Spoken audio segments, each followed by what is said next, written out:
Hi, coming on to, I've been, my story vids, my Sowing the Seeds of Love, I reviewed it and I have lost, pretty big gap of time, and so for flow and for continuity, I am redoing and where I had left off, and then it skipped ahead like 5 years.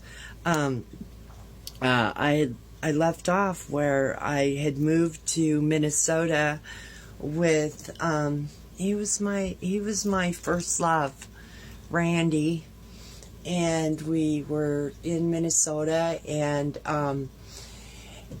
he didn't come home at all on a Friday night.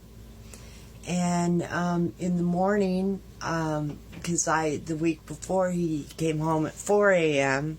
and I found a little on a bank deposit slip, and it has, the name and phone number. So I remembered her name, and I had called. I had called it at 7 in the morning, and I wanted to just throw up, because I just visualized her handing the phone to my boyfriend, my first love, and it was just so gross. And he's like, I can explain, and I'm like, you know what, fuck you, because it was such a betrayal. And it really, really hurt me a lot. And so I don't care. Do whatever you're going to do, because obviously you chose to go with this person, and you're there all night with her, so what fucking ever. And and so, I hung up the phone, and I was so stressed out, and what did I do? I started taking his dad's pills, and took a lot of them, and not like heavy, hard drugs. I mean, I think they were cardiac medications, but I was. So by the time he did come home, I was overdosing. So he took me to the hospital, and they had to pump my stomach because I had overdosed. And the person from, the mental ward came down, and was, I refused to go to the mental unit. I was not mentally ill. I was a drug addict and an alcoholic, and I didn't know how to process pain, how to process emotion, and so at the time I handled my emotions the only way I knew how, and that was by doing drugs, something outside of myself, doing drugs. And so, I didn't go to the hospital. I didn't go upstairs to the psych ward, and then went back home, and his dad was like pissed because I took his meds. And we it just wasn't working. And so his dad ended up buying me a bus ticket to go back to San Diego. I look back and it was sad, because I had such low self-esteem. I took a cab from his stepbrother, took me to the train station or the bus station, and then I took a cab to go back home, and I actually begged him. I just look back and I think, man, that's so sad that that's where I was at, that I had more concern over him than myself. So I ended up going back to the bus station, got on the bus, and I was tore up. You know, I had no money. I didn't eat for like 5 days.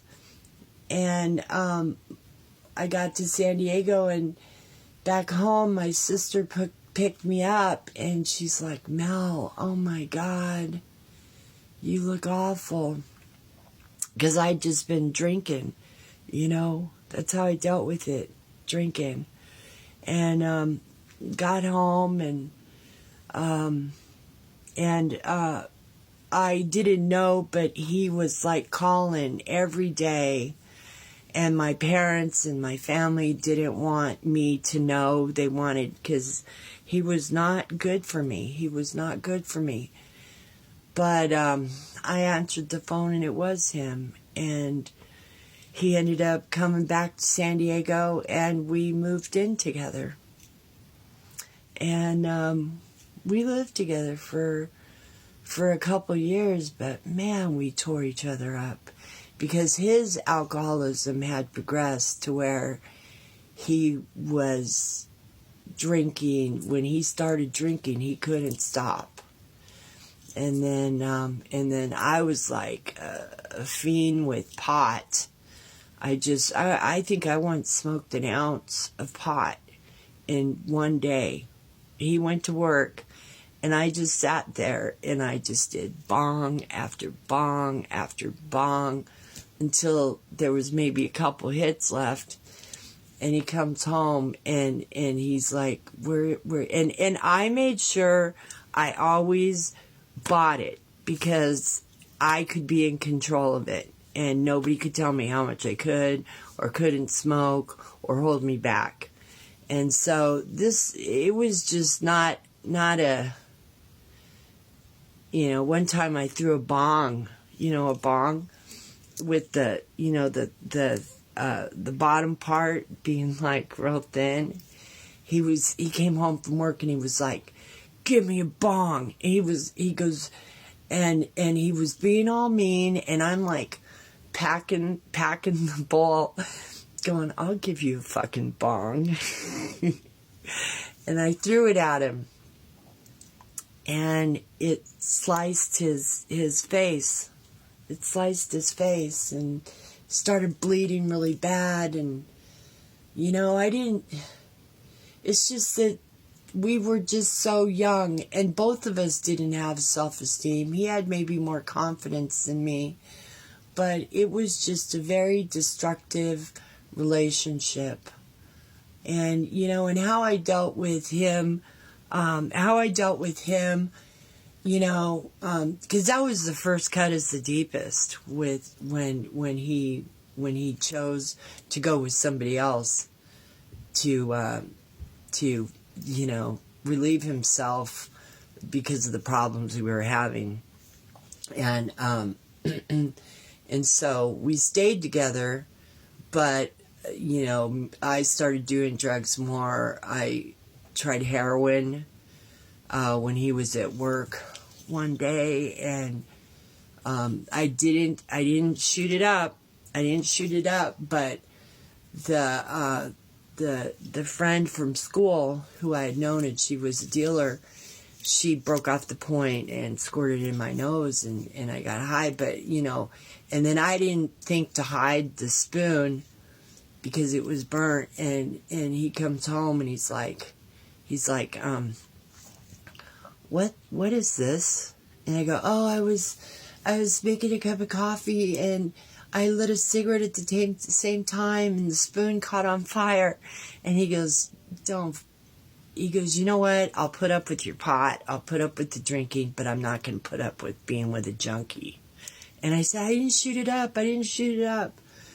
So, you know, there was stuff. I'm going to have to go